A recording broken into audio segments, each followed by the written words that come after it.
नमस्कार दोस्तों, स्वागत है आपका वनडे एग्जाम सेंटर में। दोस्तों, आज के वीडियो में हम लोग बीए थर्ड सेमेस्टर हिंदी के पहले पेपर जिसका नाम है हिंदी गद्य प्रथम, उसके प्रीवियस ईयर क्वेश्चन पेपर का अध्ययन करेंगे। जिस पेपर को हम लोग चालू करने जा रहे हैं वह सत्र 2022-23 का है और उसका पेपर कोड है HND 201। जिस प्रकार से इस पेपर में प्रश्न पूछे गए हैं उसी प्रकार से आपकी परीक्षा में भी प्रश्न पूछे जाएंगे और इस प्रश्न पत्र से ढेर सारे प्रश्न आपकी परीक्षा में पूछे जा सकते हैं। तो वीडियो को पूरा देखिएगा, कौन कौन से प्रश्न आए हैं चलिए देखते हैं। वीडियो शुरू करते हैं। पहला प्रश्न है, राजा भोज का सपना के रचनाकार हैं। किसके द्वारा राजा भोज का सपना लिखा गया है? ए है राजा लक्ष्मण सिंह, बी है बालकृष्ण भट्ट, सी है राजा शिव प्रसाद सितारे हिंद और डी है भारतेंदु हरिश्चंद्र। सी ऑप्शन आपका सही हो जाएगा। राजा भोज का सपना जो ग्रंथ है वह राजा शिव प्रसाद सितारे हिंद के द्वारा लिखा गया है। आगे बढ़ते हैं। दूसरा प्रश्न है, हिंदी नई चाल में ढली किसने कहा था? ए है महावीर प्रसाद द्विवेदी ने, बी है भारतेंदु हरिश्चंद्र ने, सी है बालकृष्ण भट्ट ने और डी है पंडित प्रताप नारायण मिश्र ने। बी ऑप्शन आपका सही हो जाएगा। हिंदी नई चाल में ढली यह कथन है भारतेंदु हरिश्चंद्र का, दूसरे का बी ऑप्शन यहाँ पर सही हो जाएगा। तीसरा प्रश्न है, भाषा योग वशिष्ठ रचना है। आपको बताना है कि भाषा योग वशिष्ठ किसकी रचना है? ए है लल्लू लाल की, बी है सदल मिश्र की, सी है राम प्रसाद निरंजनी की और डी है दयाल अनेमी की। सी ऑप्शन आपका सही हो जाएगा। भाषा योग वशिष्ठ जो है राम प्रसाद निरंजनी की रचना है। आगे बढ़ते हैं। चौथा प्रश्न देखते हैं।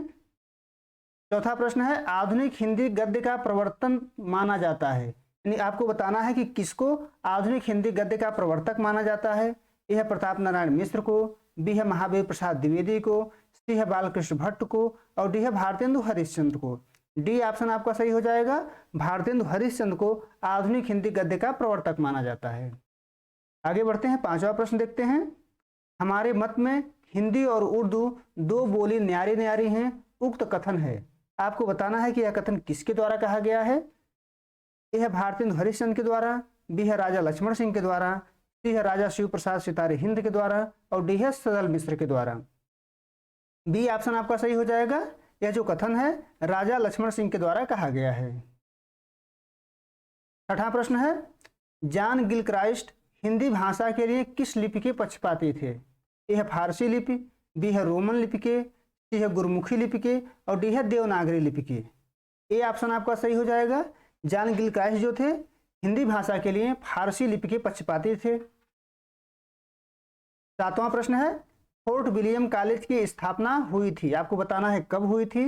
ए है 1805 ईस्वी में, बी है 1804 ईस्वी में, सी है 1801 ईस्वी में और डी है 1800 ईस्वी में। सातवें का डी ऑप्शन आपका सही हो जाएगा। फोर्ट विलियम कॉलेज की स्थापना 1800 ईस्वी में हुई थी। आठवां प्रश्न है, किस रचनाकार की भाषा में पंडिताओं पन एवं पूर्वी शब्दों का प्रयोग है? ए है सदल मिश्र, बी है लल्लू लाल, सी है सदा सुखलाल और डी है गंगा प्रसाद शुक्ल। आठवें का आपका ए ऑप्शन सही हो जाएगा। सदल मिश्र यानी सदल मिश्र की भाषा में पंडिताऊपन एवं पूर्वी शब्दों का प्रयोग हुआ है। नवां प्रश्न है, ईसा अल्लाह खां की रचना है। ए है प्रेम सागर, बी है रानी केतकी की कहानी, सी है माधव विलास और डी है नाचकेतोपाख्यान। बी ऑप्शन आपका सही हो जाएगा।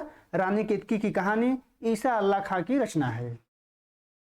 10वां प्रश्न है, अशोक के फूल निबंध हैं। किसका निबंध है अशोक के फूल? ए है विद्यानिवास मिश्र का, बी है कुबेरनाथ राय का, सी है हजारी प्रसाद द्विवेदी का और डी है आचार्य महावीर प्रसाद द्विवेदी का। सी ऑप्शन आपका सही हो जाएगा। अशोक के फूल हजारी प्रसाद द्विवेदी के द्वारा लिखा गया था 1948 ईस्वी में। तो 10वें का जो है सी ऑप्शन आपका यहाँ पर सही हो जाएगा। 11 नंबर प्रश्न है, निबंध ऐसी सर्जना को कहा जाता है जिसमें विचारों, उद्धरणों एवं कथाओं का विधिवत सम्मिश्रण हो। उक्त विचार है। आपको बताना है कि यह विचार किसका है। ए है मानतेन का, बी है जॉनसन का, सी है आचार्य रामचंद्र शुक्ल का, डी है R.L. स्टीवेंस का। सी ऑप्शन आपका सही हो जाएगा। यह जो विचार है, यह जो कथन है वह आचार्य रामचंद्र शुक्ल के द्वारा कहा गया है। आगे बढ़ते हैं। 12 नंबर प्रश्न है, भारतेंदु युग के प्रमुख निबंधकार हैं। ए है रामचंद्र शुक्ल, बी है महावीर प्रसाद द्विवेदी, सी है बालकृष्ण भट्ट और डी है जयशंकर प्रसाद। सी ऑप्शन आपका सही हो जाएगा। भारतेंदु युग के प्रमुख निबंधकार बालकृष्ण भट्ट हैं। आगे बढ़ते हैं, 13 नंबर प्रश्न है सुमेलित नहीं है। आपको बताना है इसमें से कौन सुमेलित नहीं है। तो लल्लू लाल जो है प्रेम सागर की रचना किए थे, यह सुमेलित है। कुबेर नाथ राय प्रिया नीलकंठी की रचना किए थे, यह भी सुमेलित है। सदल मिश्र नासिकेतोपाख्यान की रचना किए थे, यह भी सुमेलित है। लेकिन अज्ञे के द्वारा प्राजेब की रचना नहीं की गई थी, पाजेब की रचना जैनेन्द्र कुमार के द्वारा की गई थी। तो सी ऑप्शन यहाँ आपका सही हो जाएगा, सी जो है सुमेलित नहीं है। आगे बढ़ते हैं, 14 नंबर प्रश्न है अपने देश की सब प्रकार से उन्नति करो, जिसमें तुम्हारी भलाई हो वैसी ही किताब पढ़ो, वैसी ही खेल खेलो, वैसी ही बात करो, परदेशी वस्तु और परदेशी भाषा का भरोसा मत रखो, अपने देश में अपनी भाषा की उन्नति करो। उक्त अंश किस निबंध से लिया गया है? यह है कवि कर्तव्य से, बी है भारत वर्षोन्नत कैसे हो सकती है से, सी है करुणा से, और डी है अशोक के फूल से। बी ऑप्शन आपका सही हो जाएगा। यह जो कथन है वो भारतेंदु हरिश्चंद्र के निबंध भारत वर्षोन्नत कैसे हो सकती है से लिया गया है। तो 14 का बी ऑप्शन सही हो जाएगा। 15 नंबर प्रश्न है वर्णनात्मक, विवरणात्मक, भावनात्मक तथा विचारात्मक शैली किस युग के निबंधों की विशेषता है? यह है द्विवेदी युग, बी है भारतेंदु युग, सी है छायावादी युग, और डी है प्रगतिवादी युग। बी ऑप्शन आपका सही हो जाएगा। यह जो विशेषता है वह भारतेंदु युग के निबंधों की विशेषता है। 15 का बी ऑप्शन आपका यहाँ पर सही हो जाएगा। 16 नंबर प्रश्न है ललित निबंधकार हैं। आपको बताना है कि इसमें से कौन ललित निबंधकार हैं। ए है विद्यानिवास मिश्र, बी है रामविलास शर्मा, सी है रामधारी सिंह दिनकर, और डी है अमृतलाल नागर। ए ऑप्शन आपका सही हो जाएगा। विद्यानिवास मिश्र जो हैं ललित निबंधकार हैं। आगे बढ़ते हैं, 17 नंबर प्रश्न है राजनीतिक एवं सामाजिक सुधार तथा देश प्रेम की प्रवृत्ति किस युग के निबंधों की प्रधान विशेषता है? यह है छायावादी युग, बी है द्विवेदी युग, सी है भारतेंदु युग, और डी है प्रगतिवादी युग। बी ऑप्शन आपका सही हो जाएगा। यह जो विशेषता है वो द्विवेदी युग के निबंधों की है। तो 17 का बी ऑप्शन आपका सही हो जाएगा। 18 नंबर प्रश्न है आचार्य रामचंद्र शुक्ल ने निबंधों की परंपरा का सूत्रपात माना है। यह भारतेंदु युग से, बी है द्विवेदी युग से, सी है छायावाद युग से, और डी है प्रगतिवादी युग से। ए ऑप्शन आपका सही हो जाएगा। रामचंद्र शुक्ल ने निबंधों की परंपरा का सूत्रपात भारतेंदु युग से माना है। तो 18 का ए ऑप्शन आपका सही हो जाएगा। 19 नंबर प्रश्न है मैं कहती हूं तुम क्यों नहीं खेती छोड़ देते, मर मर कर काम करो, उपज हो तो बाकी दे दो, चलो छुट्टी हुई, बाकी चुकाने के लिए ही हमारा जन्म हुआ है। उक्त कथन किस कहानी का है? यह उसने कहा था, बी है पूस की रात, सी है वापसी, और डी है रोज। यह जो कथन है वो पूस की रात कहानी का कथन है, जिसके रचनाकार प्रेमचंद हैं। तो 19 का बी ऑप्शन यहाँ पर आपका सही हो जाएगा। 20 नंबर प्रश्न है उधार का सौदा खाने में बड़ा मीठा लगता है और दाम देते समय मुंह दियाइन की बात कड़वी लगती है। उक्त अंश किस कहानी का है? यह है पर्दा का, सी है रोज का, सी है संबदिया का, और डी है पूस की रात का। यह जो कहानी कथन है वो संबदिया कहानी का है। सी ऑप्शन आपका यहाँ पर सही हो जाएगा। आगे बढ़ते हैं, 21 नंबर प्रश्न है पूस की रात के रचनाकार हैं। आपको बताना है कि पूस की रात जो कहानी है उसके लेखक कौन हैं। ए है निराला, बी है प्रसाद, सी है प्रेमचंद, और डी है यशपाल। तो इसके रचनाकार प्रेमचंद हैं। सी ऑप्शन यहाँ पर आपका सही हो जाएगा। आगे बढ़ते हैं, 22 नंबर प्रश्न है हिंदी की पहली कहानी की लेखिका का नाम है। यह है बंग महिला, बी है सत्यवती, सी है चंद्रकांता, और डी है पद्मा सचदेव। ये ऑप्शन आपका सही हो जाएगा। हिंदी की पहली कहानी लेखिका का नाम है बंग महिला। 22 का ए ऑप्शन सही हो जाएगा। 23 नंबर प्रश्न है लहना सिंह किस कहानी का पात्र है? ए है पर्दा, बी है उसने कहा था, सी है चीफ की दावत, और डी है रोज। बी ऑप्शन आपका सही हो जाएगा। लहना सिंह जो है उसने कहा था कहानी का पात्र है, और उसने कहा था कहानी 1915 में चंद्रधर शर्मा गुलेरी के द्वारा लिखा गया था।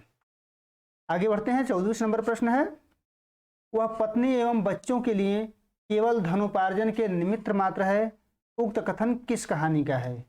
ए है रोज, बी है पर्दा, सी है पूस की रात, और डी है वापसी।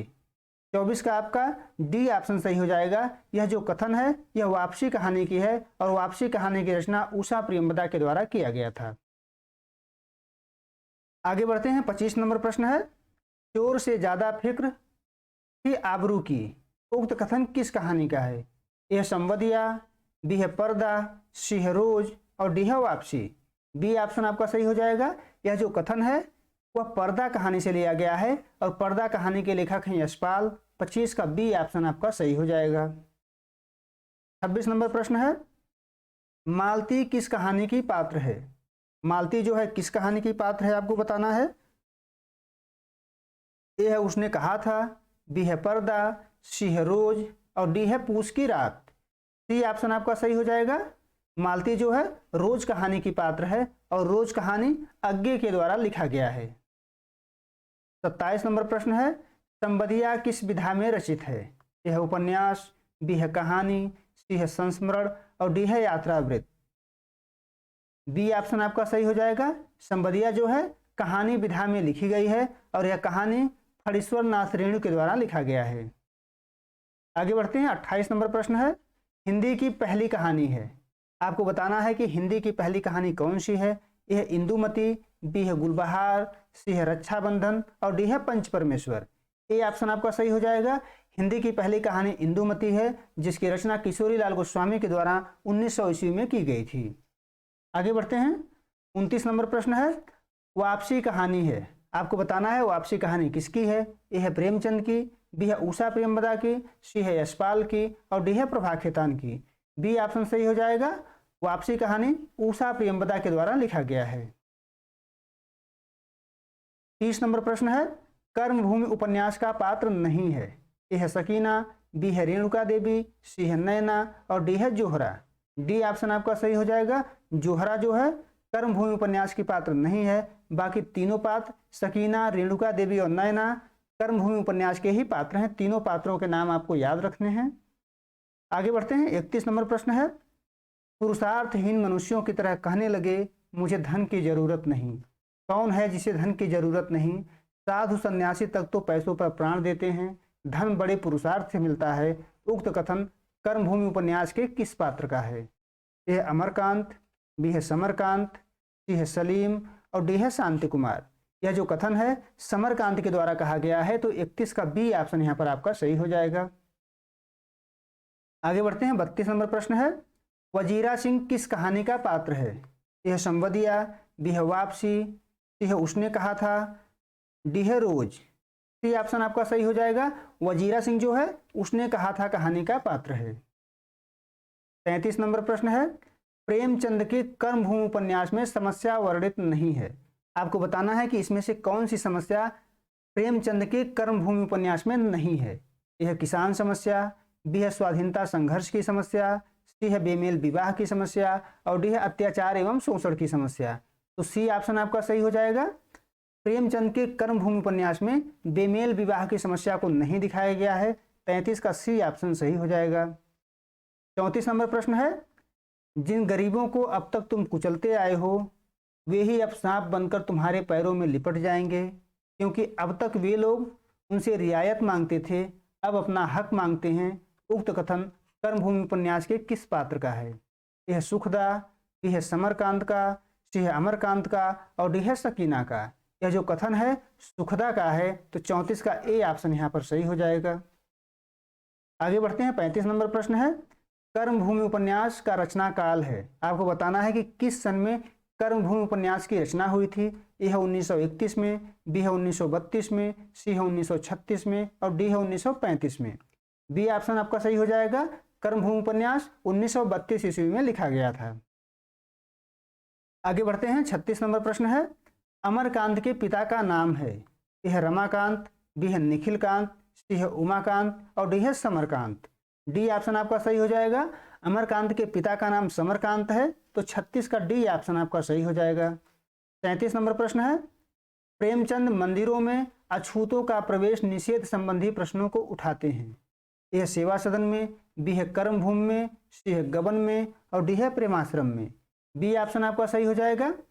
मंदिरों में अछूतों का प्रवेश संबंधी प्रश्न प्रेमचंद ने कर्मभूमि उपन्यास में उठाया है, तो 37 का बी ऑप्शन सही हो जाएगा। 38 नंबर प्रश्न है, सुखदा प्रेमचंद के किस उपन्यास की पात्र है? ए है रंगभूमि, बी है गोदान, सी है कर्मभूमि और डी है कायाकल्प। सी ऑप्शन सही हो जाएगा। सुखदा जो है कर्मभूमि उपन्यास की पात्र है। 38 का सी ऑप्शन सही हो जाएगा। 39 नंबर प्रश्न है, हिंदी उपन्यासों ने प्रेरणा ग्रहण की है। ए है मराठी साहित्य से, बी है बंगला साहित्य से, सी है उड़िया साहित्य से और डी है गुजराती साहित्य से। यहाँ आपका सही उत्तर हो जाएगा ऑप्शन बी यानी बंगला साहित्य से।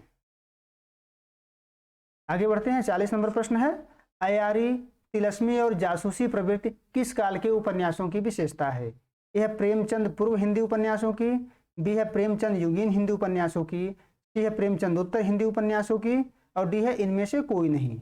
ए ऑप्शन आपका सही हो जाएगा, प्रेमचंद पूर्व हिंदी उपन्यासों की यह विशेषता है। उम्मीद है दोस्तों आपको यह वीडियो पसंद आया होगा। आप हमारे चैनल को सब्सक्राइब करिए, वीडियो को लाइक करिए, शेयर करिए। बहुत बहुत धन्यवाद।